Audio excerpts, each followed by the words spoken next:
Your appointment as president or as presidential advisor for Western Visayas took effect in August last year. As presidential advisor, what is your primary function?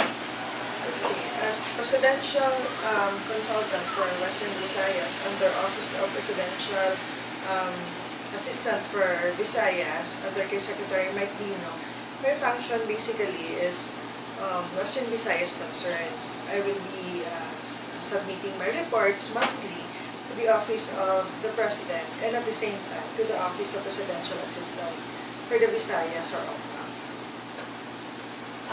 What are the issues and concerns or problems in the region that you observe, or it be in infrastructure, tourism, or in the employment side? Okay. For the region, for different provinces, we have different sets of problems.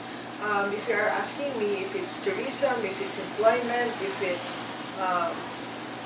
infrastructures, lain-lain na siya per province. And basically, if we're going to start with basic to that sa Iloilo, which is of course is tourism or agri, it will also help employment na problem. Now, for infrastructures, like for example, here in Iloilo City, we don't need it much as the other provinces need it. So, we are already developed. In Bacolod, they wanted to have ang drainage system nila, mas ma-improve because gabaha man sila. Andiri naman sa aton, start naman kita diri sa Iloilo sa aton yung drainage naman nga maintenance and at the same time constructions. In Calibo, it's a different thing naman niya. In Capiz, since what you call this, nabahaan sila during the last two typhoons, so may sabat man dira ang government regarding that. There's a pending national irrigation nga project, which is ang Panay River Basin. What is Panay River Basin? That's a dam. It's going to be, hopefully, ano na siya subong a year, ma-finalize na gitman siya if it's a go or not, mag-groundbreaking. Ang solution ang effect sang Panay River Basin would lessen or would eradicate ang flood dito sa may Capiz area because ang Panay River Basin will start in Lapunaw and Tapas. Amo na siyang area na sa Panay River Basin. So basically, like in Capiz, kung ang problema nila, every time na mag-typhoon, baha na siya. And of course, affected ang ilang agriculture side, affected ang ilang tourism, and tanan, actually affected na siya once nga magbaha na sa ila.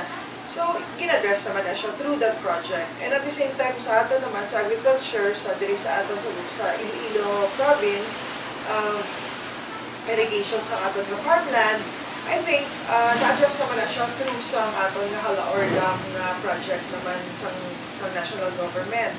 Now, for Iloilo City naman, we want the tourism na ma-include sa aton ng Guimaras. So, I think, masulod naman na siya ang bridge from Iloilo going to Guimaras. So, not just ang tourism industry lang, but of course, ang commerce, which is ang products from Iloilo to Guimaras, ma-transport na siya from one another. Hopefully, tani, kung ma-consider ng build, which is ang initial plan is from Iloilo to Guimaras to Negros, going to Cebu. So, just imagine bala ang convenience and ang what do you call this, matransport mo ang product from one place to another. So, ma-lessen ang cost niya. At the same time, ang aton diri nga potential sa aton nga agri dire madala ta wherever, madala ta until Cebu nga mas cheaper ang cost niya. Ano pa ba? Sa Antique naman, they wanted to have an airport, so we are also working on that. At the same time, in Iloilo, they are also asking for expansion of the airports because gadako naman ang aton nga mga domestic and international flights. Also in Calibo, they are also requesting ng ilang airport makadakuan siya because of international flights man nga nagadugang bali sa aton sa Western Visayas. You see, Western Visayas is in the heart of the Philippines. So, dili na halos ang amo ni pinakapaborito gid kumbaga nga landingan sa eroplano o sa barko, especially magka-problema sila from Luzon going to Mindanao. Dili na sila ga-stop sa aton. Nga as Western Visayas, because as you can see, Panay is surrounded by by water. So biskan diin lang sila makasulod, and at the same time in Western Visayas, how many airports do we have except for Antique and in Guimaras. Gahandle na kita, duwa na natin gahandle sa international flights ang Kalibo and Iloilo. Diba? So, I think ready naman na katon nga, it's just a little push na lang siguro sa ibang areas. Ma'am, what are the projects that should be done the soonest time to help improve the region? For me, for the region, okay, we are talking about, kaibalaan mo dapat, as I've said, lain-lain ang kada isa, ang needs ng kada isa, especially sa ato day. It's just one region, but Panay is one island, Guimaras is another island, and Negros is another island naman.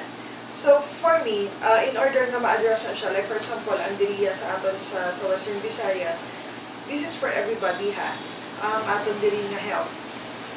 Ang concern tayo is dapat tani ang aton nga Western Visayas Medical Center ma-improve na siya, which is it's going to happen naman siguro, it's going to happen soon because nabuligan naman na ang problem nga kulang siya sa facilities, and we are in coordination with Regional Director of DOH and at the same time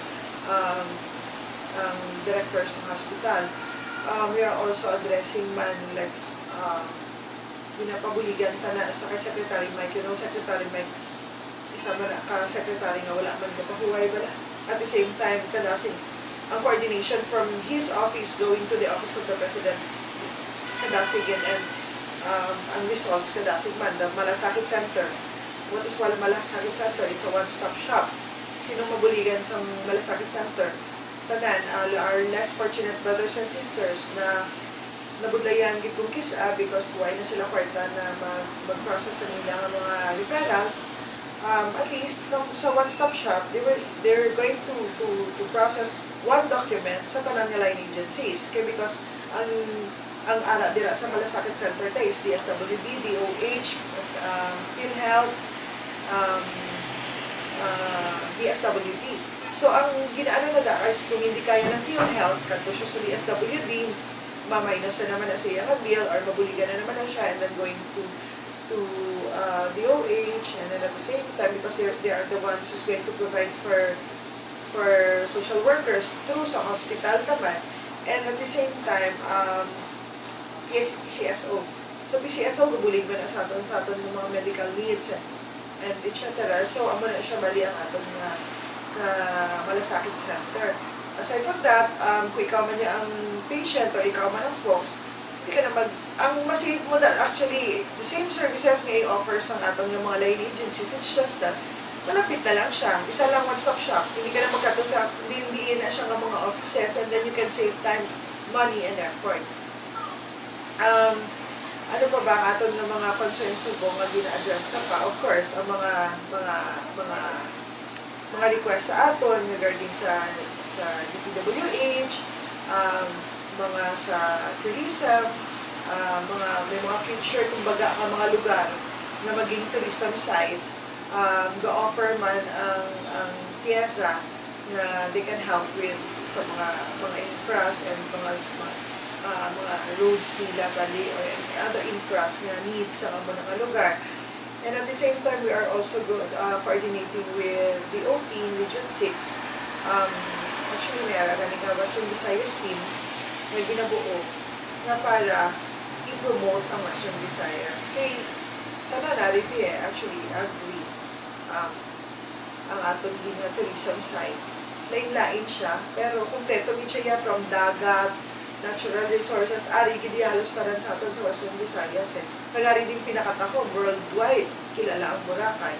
And soon, kung ma-develop, we have the Islas de Gigantes, we have also the Mararison, ang dito sa may Antique, and at the same time, diri sa Guimaras, kada ko pala sa potential sa.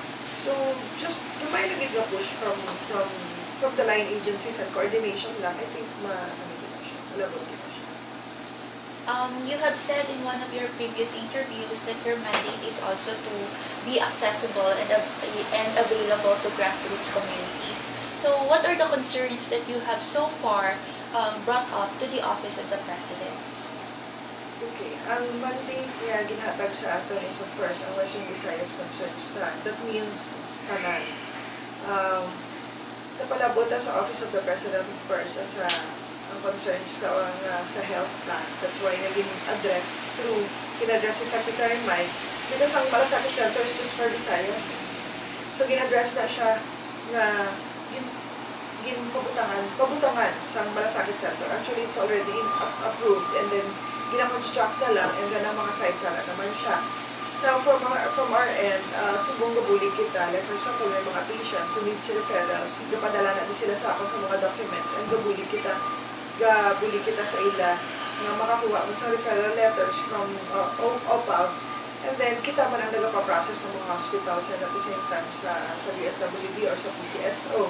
May mga request man din nga fire trucks, may mga request man din nga ambulances, may mga request man din nga additional buildings, additional infrastructure sa mga government agencies na. So, ang grassroots basically is they are, kumbaga, beneficiaries din sila sa tanan yung ginaubrata din. Of course, tourism, like for example, ang tourism, kung once ma-improve mo na siya, everybody maka-benefit sila. Bambal mo lang grassroots, anong mabulig na nila, employment. Ang food sector mo, magtaas na siya because kataas ang imong tourism, meaning, gagiho ang imong restaurants, transportations, imong manpower, so tanan, kumbaga.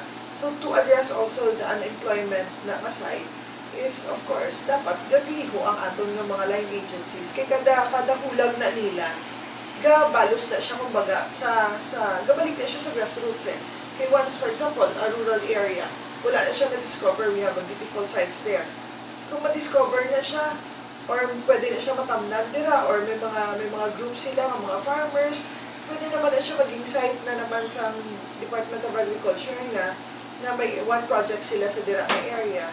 So, I think, ang ano talang subong is, ang concern is one by one, gina-address na siya, not just for one place, but for the entire region.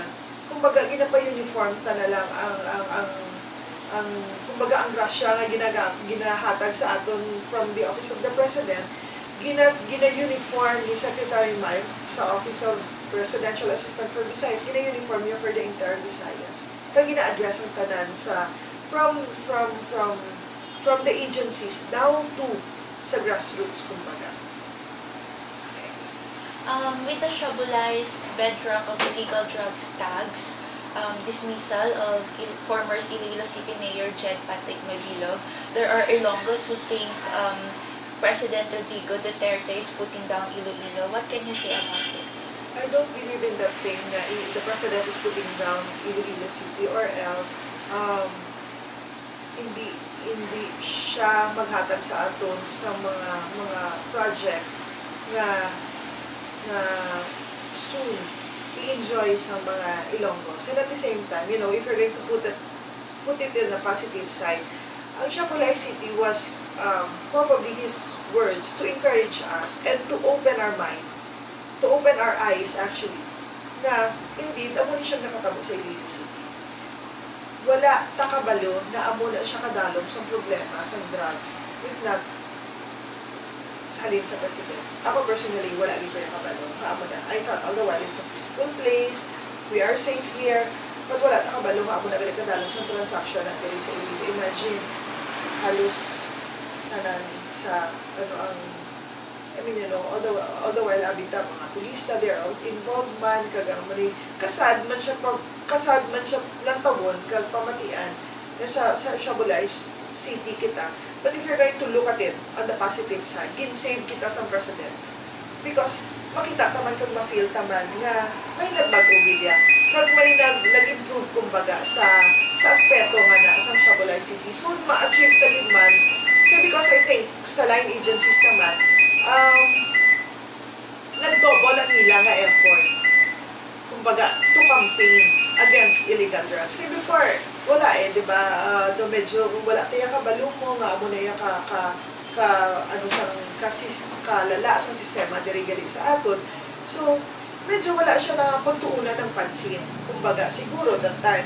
Pero subong, I think with the campaigns ng local government, with the campaigns ng atong mga line agencies, aware na ang tanan. And at the same time, kita man mismo, aware man ta na dapat pangalagaan tang Iloilo ta. So, there's 888, mas lapit na ta sumong sa pulis, mas lapit na ta, kaya we know na medyo natinloan na, mata-mata na natinloan na ang ato ng sistema. And the second question is, The former mayor said before that there are people who fed wrong information to the president. What is your take on this? my take on that, kadamo aside from the agencies na nagsubmit sa iyo sa reports, these are reports even before he became the president of the Philippines. He already have knowledge of this. Why? Even before, during the campaign, when he came here, may mga letters yung inhatag sa iya. And he was already talking about it sa iya nga speech. Kung if you're going to review ang iya nga lapas nga rally, he was already talking about drugs in Iloilo City. I don't think nga may naghamba lang sa iya one person or one agency and then nabuo na ang concept sa presidenta. Long before, ara na iya nga daan siya because I think ang fight sa drugs is a personal matter para kay President. He takes this personally. So, kumbaga, he wanted to save us from sa drugs na problem dili sa aton. So, I think, hindi na siya naging hamba lang sa isa ka tao or isa ka grupo or isa ka agency. Kadamo na siya.